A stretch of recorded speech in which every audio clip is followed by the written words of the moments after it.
am obviously at the airport. We're gonna see how annoying this is with the overhead announcements. If it's too annoying, I'll just get off. But I figured we would try. I have a lot of time to kill. I don't think I've been on a flight that left on time in the last couple of months since I started flying again. My guess is obviously if the overhead announcements are too annoying, you guys will all get off. But I figured I would kill some time. My flight was delayed a couple hours so far. It's leaving at like 9 tonight.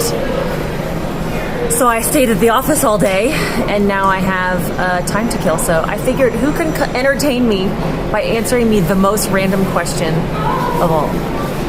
A question that I've never been asked, like totally, completely random. Let me know. So do you have to get tested to fly? I'm not flying internationally, so to fly domestically, you don't.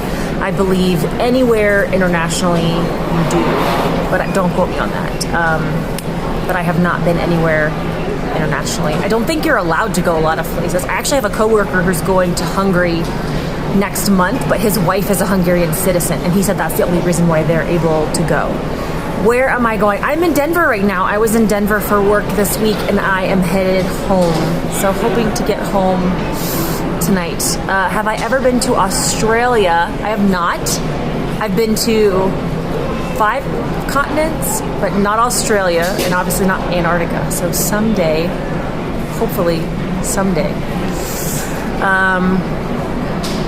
Yes, everything is still very much required. I am like sitting away from everybody, so but everything is very required as far as face coverings on the plane and all that good stuff. What's my favorite brand of airport coffee? None. I just, coffee tastes like dirt, so I can't do coffee. Why do I say y'all live here? I do live in Arizona. Wait, I'm confused by that question, so ask it again if I can answer it. We live in Arizona. So I'm headed home tonight, hoping to get home. I'm going to get home pretty late tonight. So Chris, if you're here, don't wait up. Before I started, did you have a last carb day feast? I'm going to tell you, I did that a lot of times. Like every time, I've probably done that 50 times. Like, oh, I'm going to start a diet tomorrow. I need to feast today and have all my favorite foods before I start tomorrow, and then somehow that's going to make me successful. It never works. If I could do the zoom in thing right now, it never works. I promise you. Eating that thing that you've had 1,000 times one more time is not going to work. I'm telling you. Let me see. Do I speak any other languages? I don't. I did a lot of sign language in high school, but I don't know how much I know now, so I don't speak any other language.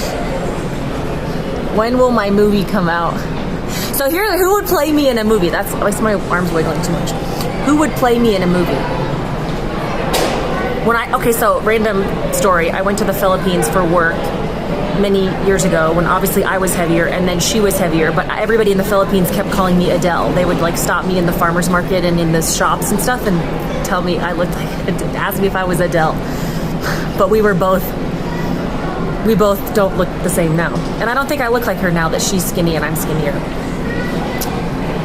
Do I enjoy Instagram or YouTube better? You know what? Instagram is easier and I feel like there's less pressure here.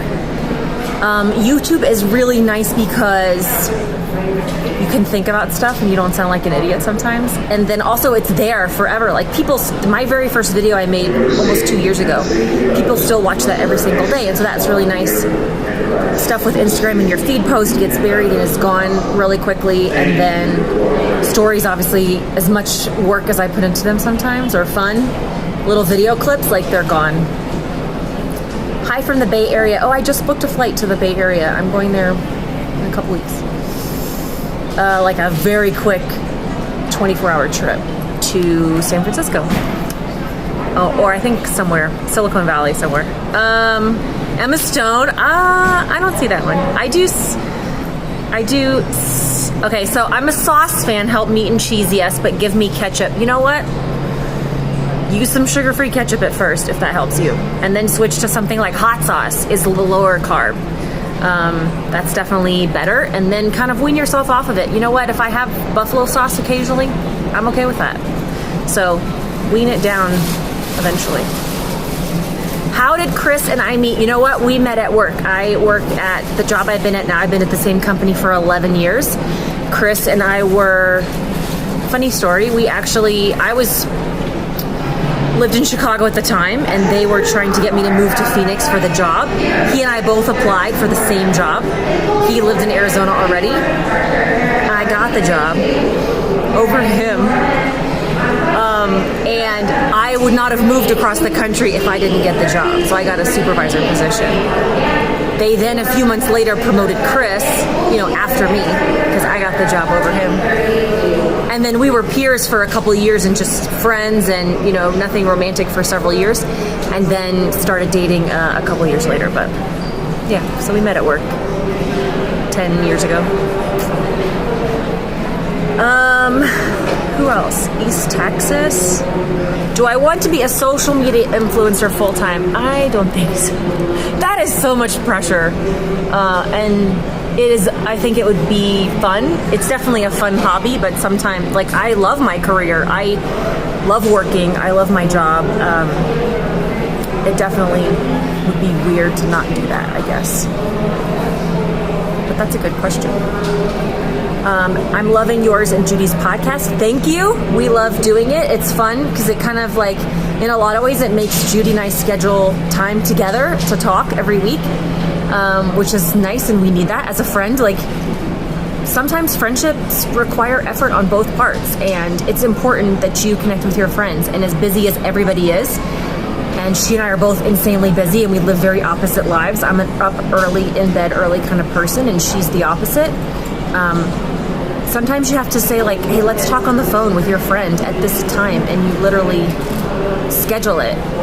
And there's nothing wrong with that. You're going to do the same thing with your spouse too. You have to say we're going to sit and talk or this time, or we're going to do this and pay attention to each other and not look at our phones at this time. So we love the podcast because we get to share with you guys, but then also because it kind of keeps us connected, and we usually talk afterwards for a lot.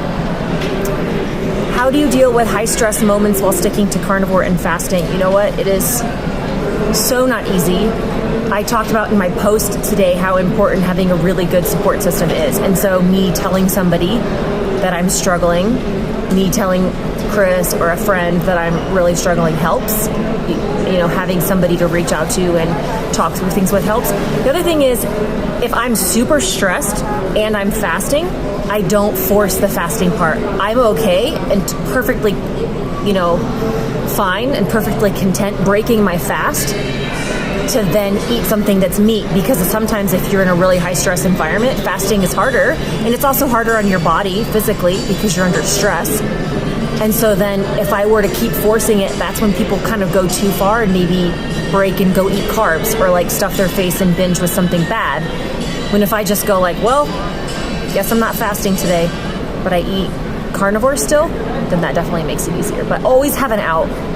What's your go-to if you get cravings to have something quick on hand just in case? Do people give you a hard time ordering a la carte meat at fast foods? Not usually. My first time at a new place, I try to go inside because it's a lot easier for them to understand what you want inside than it is in a drive-thru. And so I always go inside first, just so I can look at somebody and we can have a conversation, not try to do that in the drive-thru. Did you say your husband now does the stay-at-home parent thing? He does. He worked there for 6 years, and then he and I both were getting promoted. Sorry, that's a long announcement. It's probably annoying. I was traveling more. He was traveling more. We had 2 kids. We realized most of his paycheck was going to daycare costs. It's pretty crazy. And so one of us needed to stay home. And it just really worked out based on where we were at in our careers that he would stay home. Also, he put in his 2 weeks notice at his job, and the next day was when he contracted the necrotizing fasciitis, the flesh-eating bacteria, the flesh-eating disease. And so obviously it worked out even more so then that he became a stay-at-home parent. Things just got delayed about 6 months because he wasn't healed enough to take care of the kids for about another 6 months. So timing-wise, it's pretty crazy. Speaking in front of the camera seems natural for you. Do you do it much at your job? So I was a theater major in college, so that helps. I have been like doing some sort of theater, something since I could walk. And then also my job up until the last 2 years was in corporate training. And so I would fly around the country and teach leadership seminars and teach people how to be better managers and teach you how to like informational stuff and a lot of corporate training. And so especially the last couple of years with virtual, like learning how to talk to the camera and train in front of a group of people is a lot of stuff like that. So probably a lot of my training, and also I'm just a little crazy. That kind of happens too. Linda says, totally agree on no fasting when stressed. Yeah, I sometimes start off with that plan and I bail on it pretty quickly. I had 2 pastries yesterday. I feel so gross, I bet. I totally understand that. In the moment, it feels amazing. And I have, in my life, obviously, started a diet and broken it and gone to carbs. And I'm telling you, 100% of the time I have regretted it. I've never sat in the moment. It's like, all I want is this carbs. All I want is this food. It's all I need. It's going to make me feel better because of whatever the emotional reason is. And honestly, in the moment, sometimes it's like really damn good. But 100% of the time, I have regretted it. And I also, 100% of the time, when I've found a way to push through, I've been proud and I have not regretted that. So it's, coaching to your future self is really hard. Yeah, somebody else said the same thing, right? Definitely. It doesn't, today's Friday. Those of you that said the last 2 days you ate carbs, it's a long time till Monday. Do you know how much weight I could gain between now and Monday by binging through the weekend and just eating whatever I wanted through the weekend? Today's Friday night, start tomorrow morning. Saturday, what's your plan for tomorrow? That's definitely the big thing. Love your post. I haven't committed yet, but trying to clean out my fridge. It's a money thing. You know what? I got into a conversation with Linda, the Carnitarian, about this earlier today. I think we're going to do another What's at Stake episode on budget stuff, and not the normal budget stuff you talk about. So stay tuned, because there's a lot of budget things, conversations around food that I think we're not having. We mostly talk about eat eggs and ground beef and bacon and chicken and other meats, and there's a bigger part of the budget conversation I think we want to do. Any changes in your children's behavior adapting their eating to lower carbs? So, yes and no. If they're eating low carb, I 100% notice a difference in their behavior. They are more patient, they are more kind with each other, they are not whiny, like, not perfect, but they definitely are different. Our kids are not strict, perfect, low carb all the time. So when they do have a birthday party where they have pizza and cake on that day, and the next day usually are more exhausted, they're pretty cranky for a couple of days, they're really whiny for a couple of days. So that, I definitely can tell a difference when they're going in and out of that ketosis, just like most of us. If my behavior is really bad, I realize my fasting routine is off, or like behavior is bad, meaning like I'm being cranky. That's why. Hi, Larry. Hope you are doing well. I'm super proud of you. Your wife is proud of you, and we want you to keep it up. So, congrats, Larry. He started a YouTube channel, so put that in there, and we'll shout him out. Awesome. Nicole says she has lost 35 pounds and her husband has lost 52 pounds in the last 3.5 months. So 3.5 months was what, March, April, May, June, like not sometime in March. That's insane. That's like barely in time. So think about what they have done in 3.5 months. So those of you that are wanting to get started, what's 3.5 months from now? So it's July. So all of July, all of August, all of September, by October, middle of October, before Halloween, you could do what she did. She did that, and her husband did that, and you can do that before Halloween. And then you're going to be moving to those Christmas pictures, holiday pictures. You can wear something real cute for Halloween, whatever your goals are. So congratulations, Nicole. and your husband, and you are inspiring lots of people by doing that. It's so hard getting back into carnivore. 85 pounds. Wow. Nanny Tips has lost 85 pounds. It is a spiral. Once you have those carbs, it definitely is a total spiral. I understand that completely. How often do you weigh?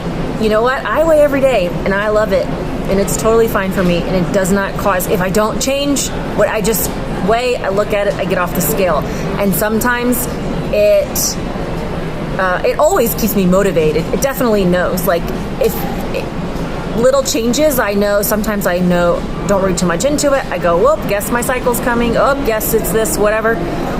But usually it's, okay, don't snack this. Like, it helps keep me on track. You know what I mean? It helps keep me accountable for my behavior. And sometimes if I'm snacking in the middle of the day when I'm not hungry, if it's 10 o'clock at night and I know I want to munch, I like looking forward to that in the mornings, so it doesn't throw me off. If you are obsessed with it, if it's driving you insane, if you're taking your scale on vacation, take a break. I don't bring mine on my trip. I bring a lot of weird things on my packing in my suitcase, bougie things, but I don't bring a scale, so just know how it affects you, but I like it. Do cravings go down when you're all carnivore? I mean with eggs and cheese. So cheese for me is a major craving inducer. Sometimes, especially snacking on cheese. I just was joking about this last night with everybody at dinner, but cheese, it's like this wheel of, I don't know, we were talking about, it's a flow chart.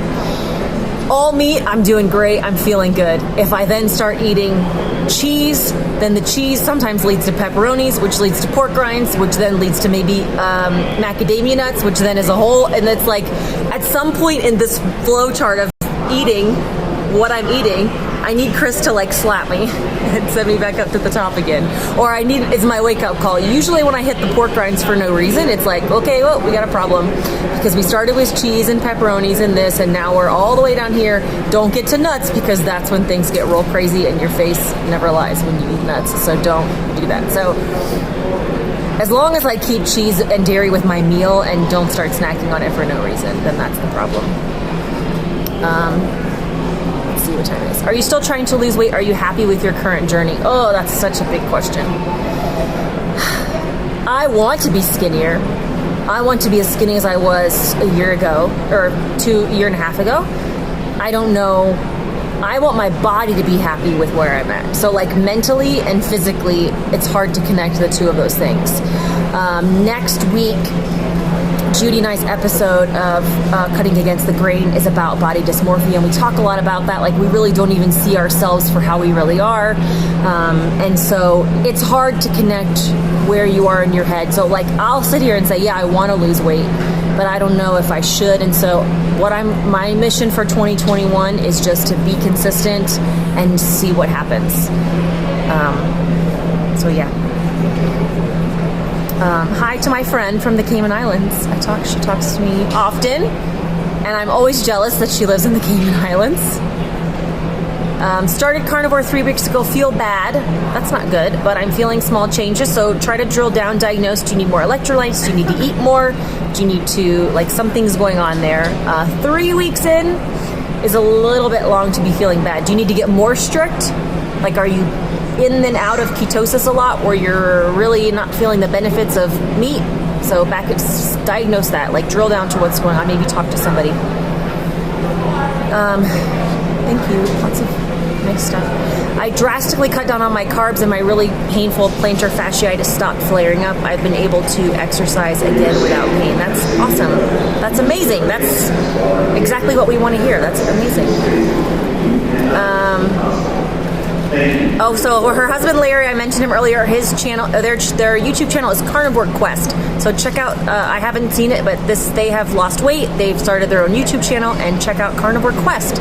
So congratulations. I've been carnivore going on 4.5 years. Wow, that's longer than me. I'm amazed how fast carnivore has caught on. Thank you. You are, oh, I scrolled and I lost your comment, but thank you.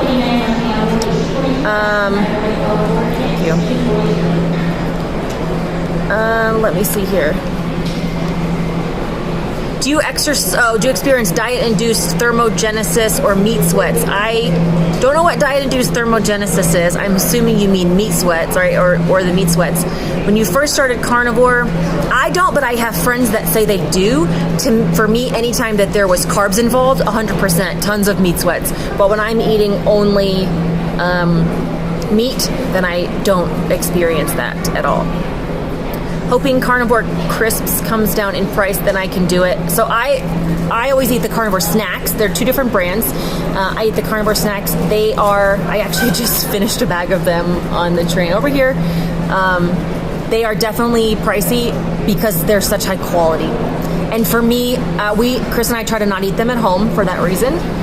Chris is like, I always feel guilty eating them because it's like a, expensive bag of snacks, so we don't eat them at home. But for me, who's traveling, there is nowhere in this airport that I could get that quality of meat at that clean. I can't find nothing. There's nothing I can find that's that way, and I just can't find anything that's that quality for me or convenient. So there's a lot of other options that you can do when you travel, but to me, that one is obviously super beneficial for my lifestyle of traveling so much.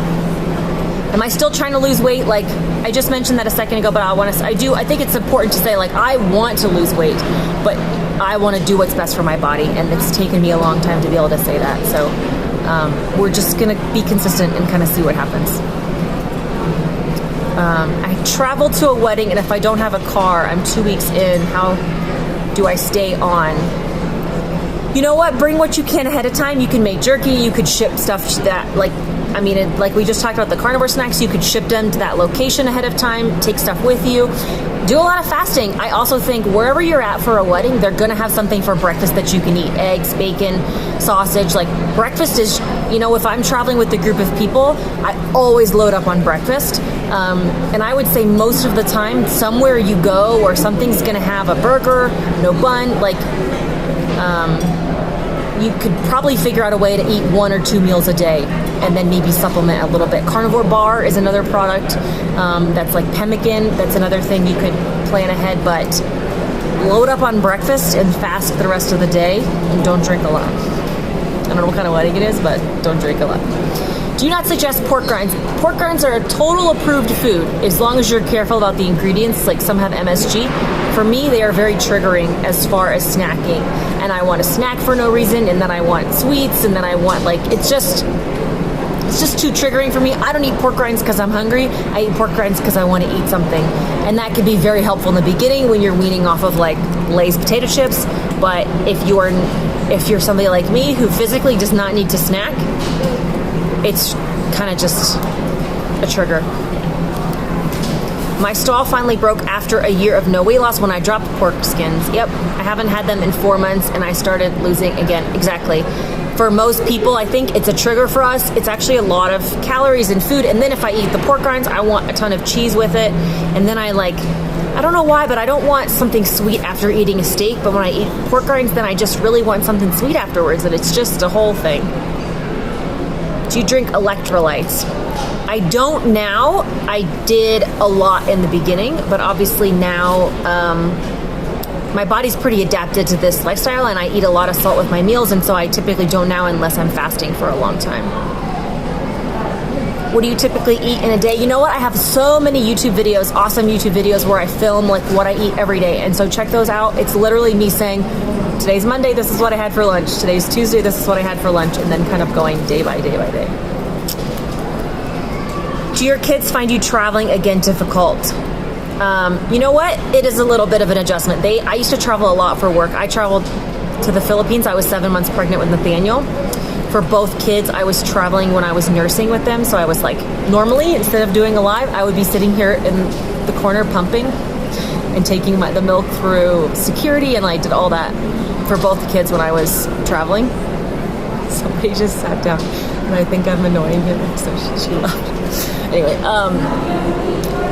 but they don't really, obviously with the last year and a half, they don't really remember me traveling. It's been a couple years since I've been traveling like this. I will say, though, that other than tonight when my flight's delayed, they are getting a lot more time with me. My previous job right before this, I was working, Saturdays alone, I would work 14 hours. I would work 6 a.m. to 8 p.m. every Saturday. And then during the week, it was just pretty long days. And so even though I'm gone 2 bedtimes a week, you know, by the time they have school and then, during school year, school and then jujitsu and swim lessons, like I miss tucking them in a couple nights a week. And that's not fun for any of us. It's an adjustment. But now I get to the 4th of July weekend, I was home for 4 days and gave them all of me for 4 days. And even on my off days in my previous role, if I had a day off during the week, I was on calls half the day, and I was constantly on call for so many reasons. And half the time I was home, I was at bedtime, I was on calls. And so it's a balance. For us, it works really well, and they are home with Chris, and it's great. So they're adjusting right now because I'm going back to it, but it's definitely, I think they're getting more of me when I am home, if that makes sense. More quality time, and actually more hours in the week if you look at the whole week. I bought a gas grill as opposed to my charcoal. So easy, right? Yes. Giving a week of keto and then going full meat. That's the plan. Is that okay? I think that's great. And going back and forth between keto and carnivore works for most people. I think I found that's kind of where most people are at. The more strict I am, the better I feel. But it doesn't mean that that's what everybody has to do. What's the worst thing you let your kids eat? You know, I mean, we don't really have any yes and no foods. We just, I mean, if they go to a birthday party and on their birthday they had pizza and cake and ice cream. So, but then we try to talk about, wow, guys, we had a lot of sugar yesterday. Let's take a break for a little bit so our bodies can like take a break from sugar. And they know mom and dad used to eat too much sugar, which is what made us sick. And so we don't, we just try to talk about it in terms of like too much sugar and not in terms of it in health and anything else. Somebody, Jay Bella said, help me. There are so many resources, Miss Bella. I want to help you, but you got to do something. You got to look it up, right? Watch a YouTube. Go look at my YouTube channel. Go look at Dr. Barry's YouTube channel. Go take a look at the Carnivore Cure book. Take a look at the Carnivore Diet book. Take a look at Dr. Jason Fung. Go look up in any podcast app, look up Dr. Jason Fung and listen to any of his podcasts. Listen to Ted Naiman. Absorb everything you can, and the more you absorb, the more you will feel motivated to do something. For the next 3 days, don't watch anything on TV. Absorb content, and you will be motivated. That's the best thing I can say. I get asked every day, how do I get started? Stop watching TV for 3 days and absorb content. I 80% of the time have one earbud in and I'm listening to something, and it helps keep me on track.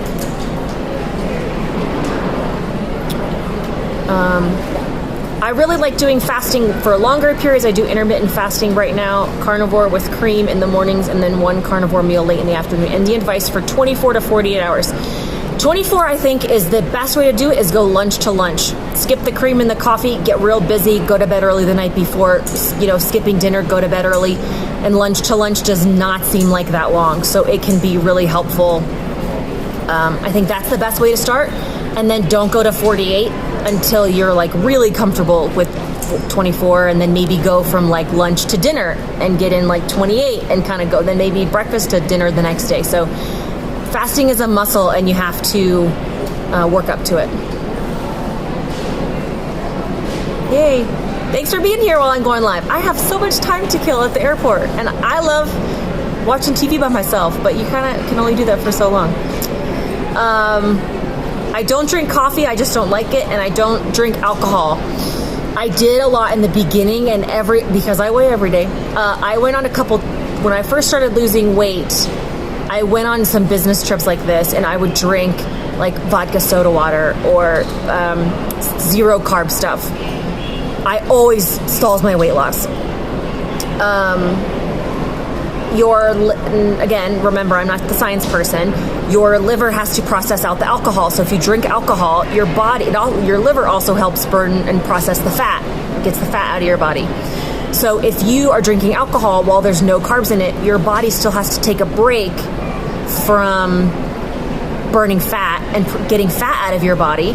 and burn off the alcohol. And so if every couple days you're having low carb drinks, well, that means every couple days your body has to stop burning fat and start burning the alcohol. And so while there's no carbs in it, it still stalls your weight loss. And so I have always been too in a rush that to me the alcohol is just not worth it. You have to decide if it's worth it to you or not. Friday nights, Chris loves having a couple like hard seltzers, and he's a stay-at-home dad, and by Friday night, he's after the kids go to bed, he's ready for a couple of those. It's worth it to him. He limits it to once a week. It's just not worth it to me. So you got to decide what you want to do. I also am kind of afraid maybe I would just eat too much if I did that. I have to force myself to eat more than 1.5 pounds of hamburger a day. I'm a big guy. Is that normal? That is not a lot of food. I would encourage you to eat something fattier to start, and then maybe try to build up from there. I would say maybe even just spread out your meals a little more, add some fat to it, and see. I think if you're brand new and you're feeling that way, it's just likely your body feeling yucky and getting used to no carbs. Sorry, I'm pushing too many buttons here. If you've been doing this a long time, you could have just kind of slowed your appetite down a little, and so it might be time to pick that up again. Thank you guys so much stuff. Do you know about blood pressure issues? And you know what, I'm not going to try and answer that, but I will say if you YouTube like blood pressure, meat diet, I think Dr. Barry has a lot of videos about that, and so you can find some really great content about that, but I'm not going to speak to that for you because I can't. I know that Chris was on blood pressure medication and he's gotten off of it, and I know fasting helped him with those things, so definitely true. How do you sear a steak indoors without the whole house smelling? That is a Shark Tank idea if you can figure it out. I obviously love the Cinder Grill, which I partner with them, but they do it inside and it does a 45-second sear. And so that helps because it's almost all the way cooked and it's such a short sear. My friend Linda, the Carnitarian, has a new indoor grill. I don't know if it smells. You'll have to go message. She just posted about it in her stories today. So you'll have to see if it does that.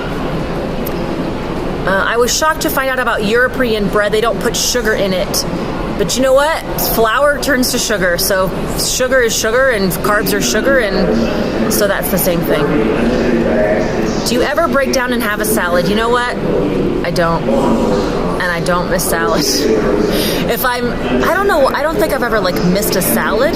But if I'm wanting something light and fresh tasting, I eat cold chopped up steak with some feta cheese on it. That's about as fresh and crisp as you could think you could get. Yeah, absolutely. Getting started is a mindset. You have to control you. Take it one day at a time. You have to make your mind up, like quitting tobacco or alcohol. Yeah, absolutely. And it doesn't mean it's going to be easy and you're going to miss it. I smoked in college. That was, how old am I now? That was almost 20 years ago. No. 18 years ago, 16 years ago, I was smoked in college, and then afterwards, so if I'm watching TV and I see somebody smoking on TV, there's this part of me that goes oh man, I remember that. But if I smoked a cigarette, it would be nasty. I know it. But it doesn't mean sometimes I don't think about it. And that's how I feel about food and carbs. I watched somebody this morning, I watched 100 people eat donuts in a morning team meeting. Does that mean I did not think about those donuts and think that they would not look? I'm not somebody who looks at them and just, I don't feel bad for them. I feel bad for me and think, why can't I watched somebody eat a half a donut this morning and it's all I could think about to tell them to just eat the rest of the donut. So I do feel bad for myself a little bit when that happens, but I don't know, what was my point of that? Oh, I just know I can't handle it. And I know it's like that. If I think about, I used to smoke a cigarette, sometimes I still think I bet that would be good again. And I know it wouldn't be. I just know that. And I tell myself that with carbs too, I will regret it. You will not want to do this. It will not be good as you remember. So don't do it. And that usually can talk me out of it. Yay, 24-hour fast. Yeah, see, lunch to lunch, 24-hour, you just kind of don't even realize it. The longest I can fast is 36, going from lunch to dinner the next day. And you know what? That is usually enough. Some people don't need more than that. that might be all that you need to heal. You can lose weight. That's an amazing amount of time to lose weight.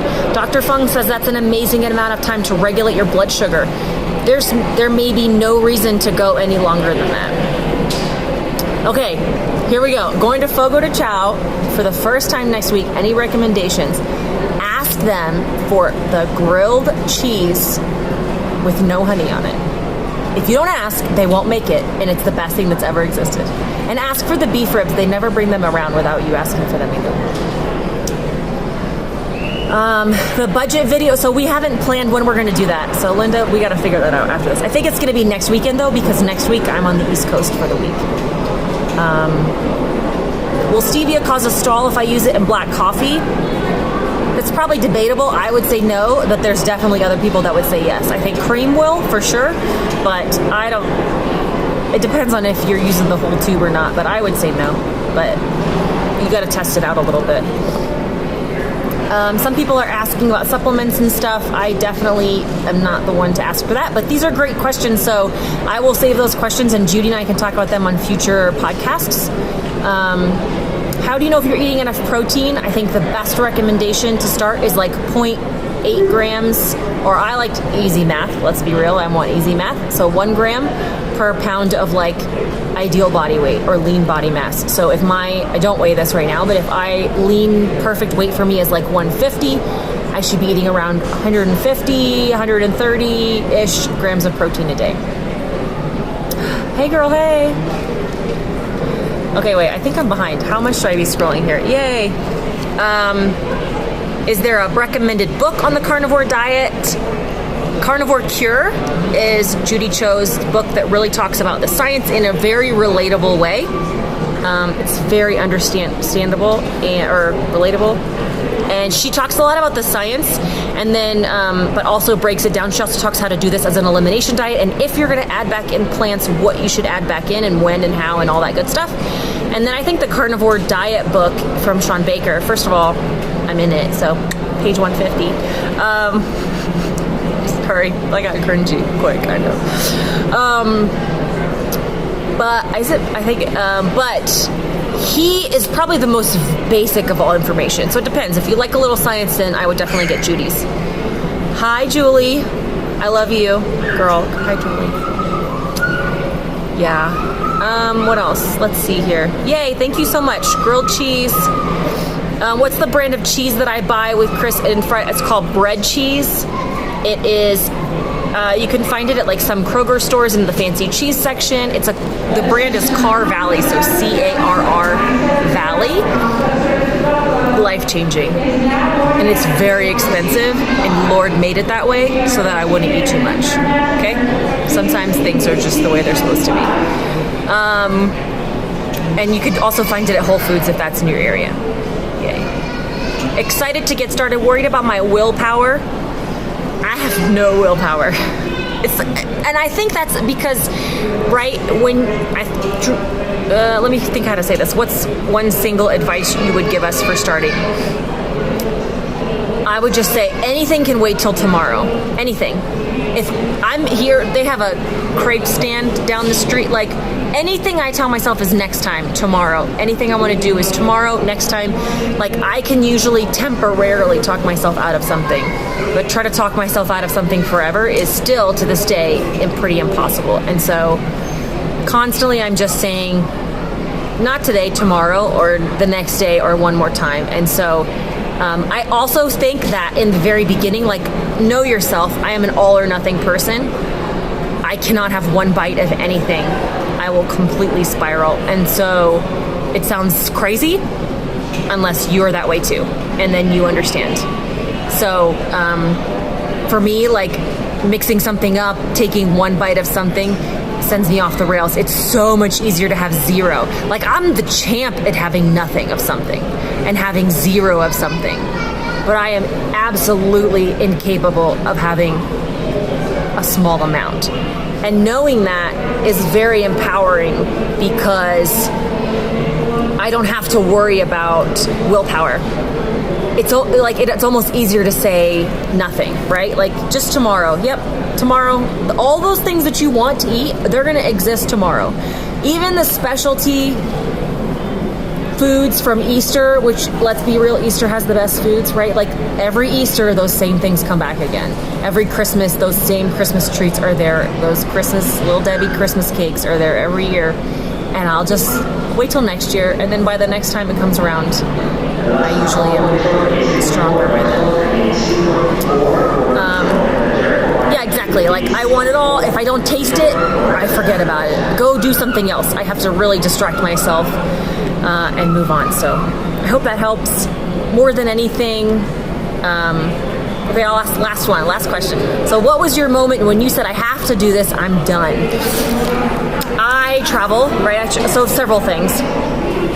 Kind of all happened within the same week. I had seen a specialist for my gallbladder. I was having issues. Saw a specialist for my bum because my intestines were having issues. And they were recommending surgery, like major surgery on your bum, which is so delightful. So that was terrifying. I was having some hormone issues at the time. I went to my gynecologist and realized I weighed more than I did the day I went into labor with my son, who was almost 2. And then all in that same week, I had to, we were traveling. I teach at this big conference every year. And I was getting prepared for that conference that was happening. That conference was in May and this was in March. And we had to order shirts. I had to order new shirts for that year because the ones from the previous year didn't fit me. Well, the previous year I had ordered new shirts because I had gained weight after having Nathaniel. Well, Nathaniel was 2, and those big shirts that I bought the year before didn't fit again. So every time you order new shirts, because they want you to use the same shirts every year, you have to tell them, why do you need new shirts? So I had to explain to somebody that I needed new shirts again because I got fatter and they didn't have any women's size shirts large enough. And so I had to order men's shirts. So I was like, if I don't get something together, I'm gonna have to order men's shirts and tell them it's because I gained too much weight. Again, 2 years in a row. Well, at least the year before I could have said it's because I was pregnant. But what's my excuse now? All those specialists and all those doctors and all that embarrassment just came to like, you need to get your life together. So I started a weight loss competition with some friends. I'm extremely competitive. And I just thought, like, all I have to do is get to this, lose enough weight to fit into my big shirts from last year, buy this conference, and I'll be fine. And so I did, because again, I'm good at short term, I'm good at contests, I'm very motivated, and I was so good until I got to that contest. And then once I was there, I just thought, like, let's keep going. Like, then the results are addicting. Then you're feeling good. Then you're like 2 months in and you're feeling great. And by then I was doing what I said earlier. I was absorbing content. I was listening to stuff all day long. I was getting motivated. Chris was on board. My mom was on board. I was seeing results. I got so many compliments that year, how great I looked. I had those shirts, those big shirts from the previous year were too big. And then all I did was just absorb podcast after video and just dive into this way of eating and really try to just make it who I am, because I'm a completely obsessive person. And that makes a difference. And so gotta get the ball rolling, and then I had to stay strict, right? And then you skip a cheat day and you skip a cheat day and you skip a cheat day and you realize that, like, hey, wait, skipping cheat days makes this easier. And the more cheat days I skip, the better I feel, and it just really keeps building and building after that. And so I don't know, there was a question in there, and that was it. That was my moment, and it's really where I picked my head up and said, wait a second, this is working, and I'm doing this, and what does this mean? I can do this. And I don't know, you just feel so good about that at that point, right? So yeah, that's all I got. Thanks guys for entertaining me for a little bit.